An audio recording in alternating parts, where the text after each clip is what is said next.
I'm Dara Conway from Belfast, Ireland, and welcome back to Jury TV, a show featuring the work of Jury's media students.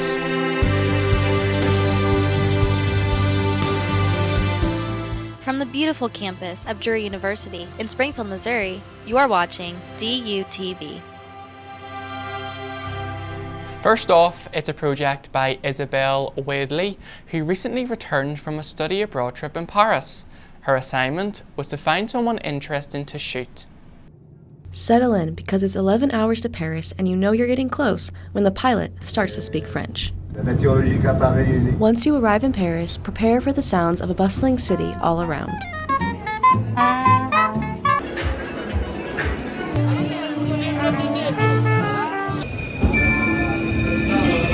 We're university students here on spring break, just me and Avery Hirschman.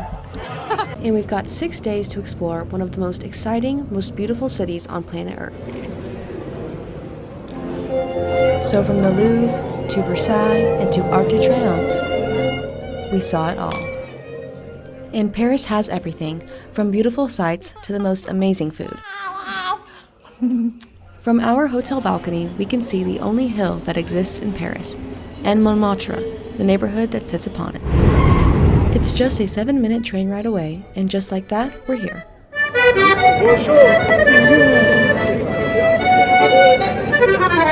Montmartre is a dream come true for any artist. With 900-year-old architecture, it once hosted Van Gogh, Picasso, and Monet in the Painter's Square. And this is where we found Linda. When I came to Montmartre, my heart would start to beat really strong. Originally from Croatia, she has now been in Paris for almost 40 years. My medium here is pastel, soft pastel, and I just really do enjoy it. She paints portraits at Painter's Square 3 days a week because of the connections she forms. A portrait was nice dialogue.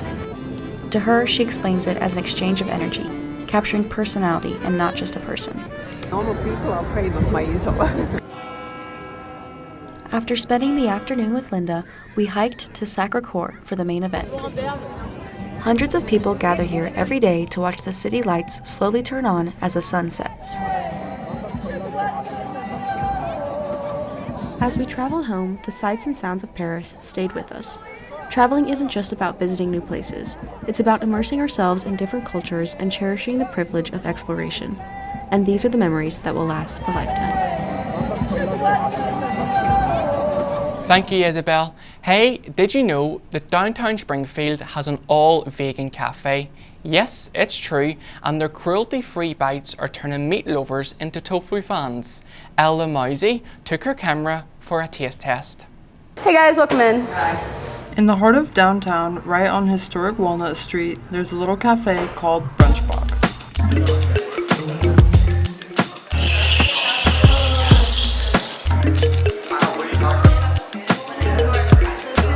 Coming up on 2 years, yeah, since we opened, July of 23, yeah.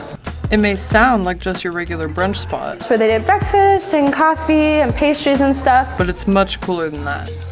What makes Brunchbox different from other coffee shops in downtown Springfield is that we're all vegan. That's right. Everything you order from the Brunch Box means There's no cross-contamination. Everything is alpha-gal safe.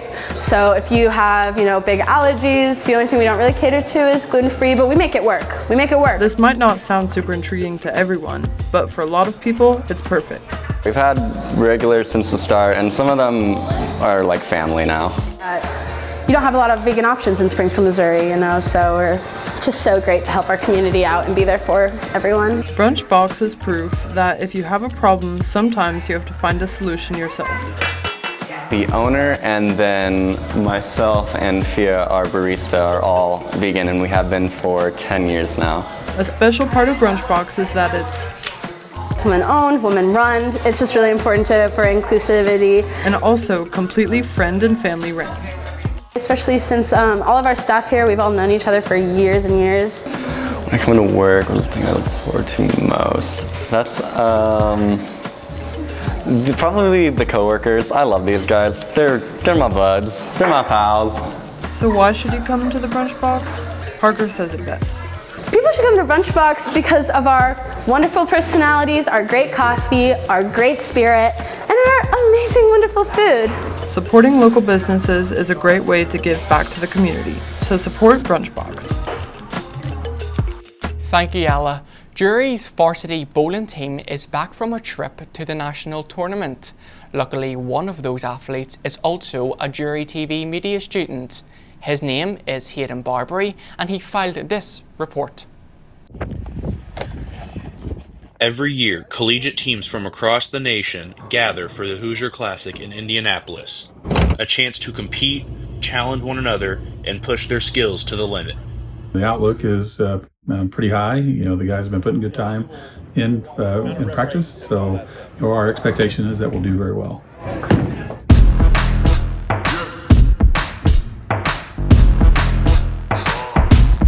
This tournament is more than just pins and strikes.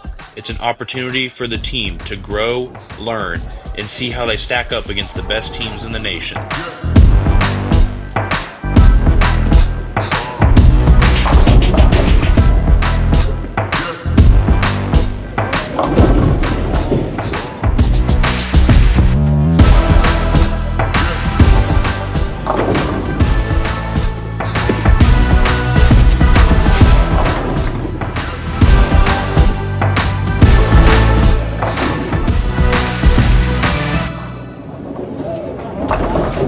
Between tournament days, there's always something else to think about, like homework. That last shot you threw, or even the weather.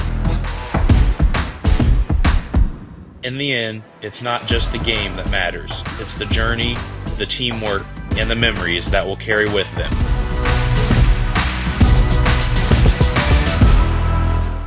If you're interested in following the bowling team, you can find more information on the Jury Athletic website. Back home in Ireland, we refer to our grandparents as Mamo, but here in the United States, especially in Missouri, there is no telling what names you will call your parents' parents. Kaylin Southall produced this feature, which proves just my point. Shirley Covey believes in being safe. She loves music, singing, and she absolutely loves to go shopping for quilting supplies. This is Foreign Flowers Teal, this is Foreign Flowers Red. Isn't that gorgeous? This is Shirley's happy place, a place where she can find like-minded quilt lovers. Yeah, because we do it all the time. Yeah. And that's exactly what you could say about Shirley. She's quilting all the time. And doing the business allows me to make a little bit of money. And over the years, she's put that money to good use. While Shirley loves quilting, she loves her family and travel even more. Any place that has mountains, I'm there.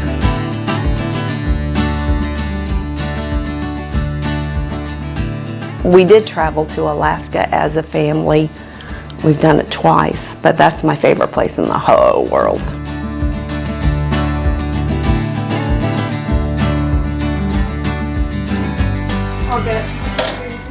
Just tell him he can eat with us if he wants.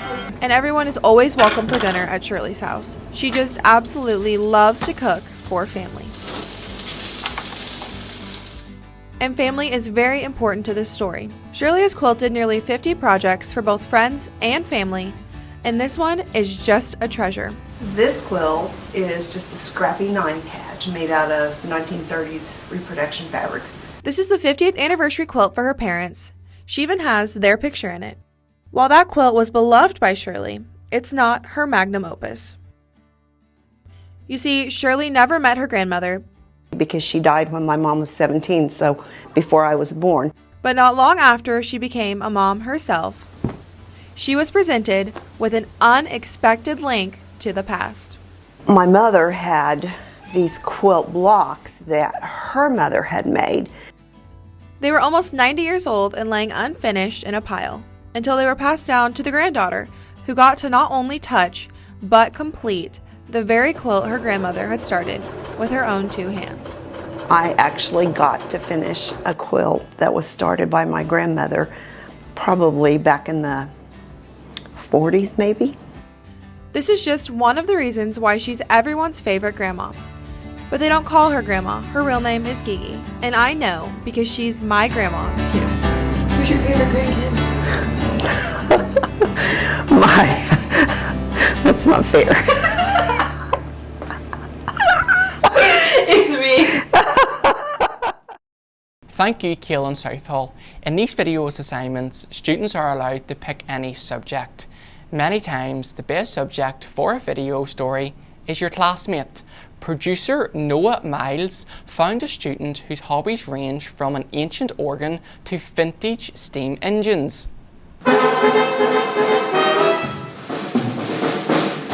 My name is Brock Smith. I affectionately am known as the organist. Brock is a junior at Drury, studying as an instrumental performance major for organ, as well as our unofficial official organist. I have taken on the role and duties of what the university organist would typically do, but without the nice paycheck that comes with it. He's a member of both marching and jazz band, as well as being the youngest member of the Ozark Steam Engine Association. Now, while college has kind of gotten in the way of being a very active member, I still pay my dues and try to help out as much with our yearly shows, but that's a big hobby of mine. His passion for mechanical engineering carries over into his studies as he strives to learn the way things work and why.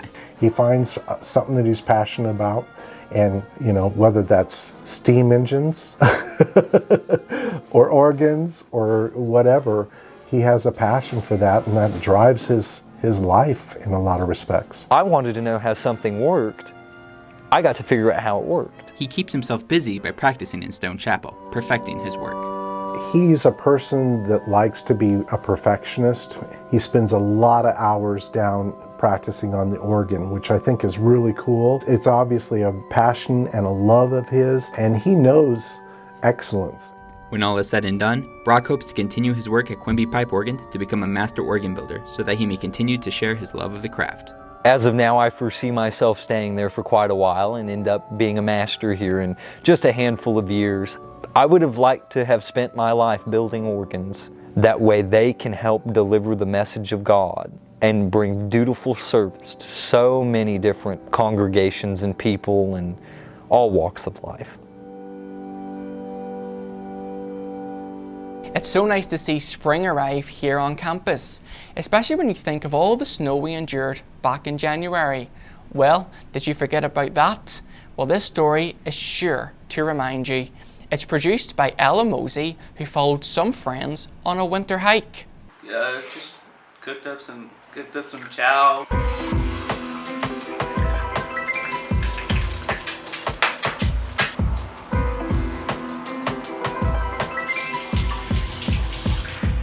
When most people are trying to stay warm at home, some people try to be outside in the cold as much as possible. Yeah, it's pretty early, but it's nice out. Kind of cold, but it's my favorite time to go hiking. Yeah, it'll just be a couple miles down in Ozark, Busick. Yeah, I like going there. I love hiking. I love hiking. And snow.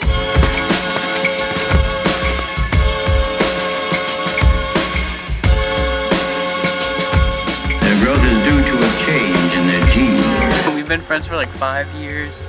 We love to hike. We love the wilderness. We love to travel and see the sights. You get to be in nature. I feel like that's in itself just like kind of a beautiful thing to be in. I love nature. I love nature. A campus quest to find the big man on campus. It's an annual charity fundraiser, and this year it was captured by Letty Featherstone. Throughout the course of their lives, 1 in 8 women will be diagnosed with breast cancer. It has led to the deaths of 670,000 in a single year. But there's always hope in the form of laughter. These are the women of Zeta Tau Alpha. Their mission is to raise money for breast cancer education and awareness. One of the ways they do this is through Big Man on Campus, or BMOC. It's a male beauty pageant. They sign up and they go through a dance portion, which is just big group dance, and then an interview portion, and also a talent portion. Each candidate gets to display their own unique talent. But don't take it from me, ask him. I will be serenading everyone with my skills of music. There's nothing more grounded than nothing more down to earth than the earth itself, and second is me. The event also features speakers who are survivors or family members of survivors who share their stories and help spread awareness. In the past year, this small chapter of Zeta Tau Alpha has raised $5,000, and this event brought in an additional $2,000. The money is collected through both ticket sales and donations given straight to the guys as they each compete to raise the most money.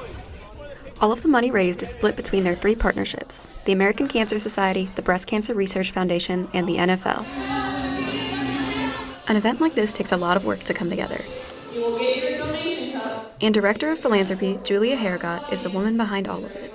And it was stressful, but it was still a lot of fun to watch everything have to come together. And then this past day, I was like, oh, I'm actually excited for this because everything was ready, and it was just fun to watch it all come together. That story was produced by Letty Featherston. Letty is a diverse video producer who can jump from feature stories to film projects. Here is her latest effort from the world of film.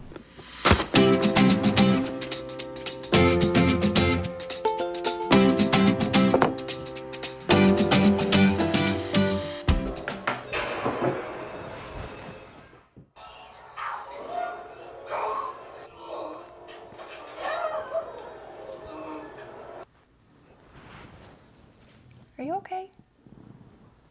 Why would you make me watch this? This is awful. This is the worst part. It'll get better, I promise. Okay, but we have to watch Teen Beach Movie after this is over. What was that? What was what? I swear I just heard something outside. It's probably just your brain playing tricks on you because of the movie. There's nothing there. No, I swear I heard something. Will it make you feel better if I go check?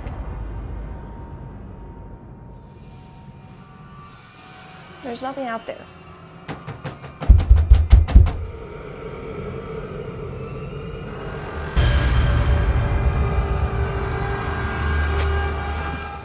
I told you there was someone there. Okay, you were right. What do we do? Maybe he'll leave? I don't think he's going away anytime soon. We're gonna have to go see what he wants. You're joking. That's how literally everybody dies in horror movies. Jenny, this is real life. We have to do something.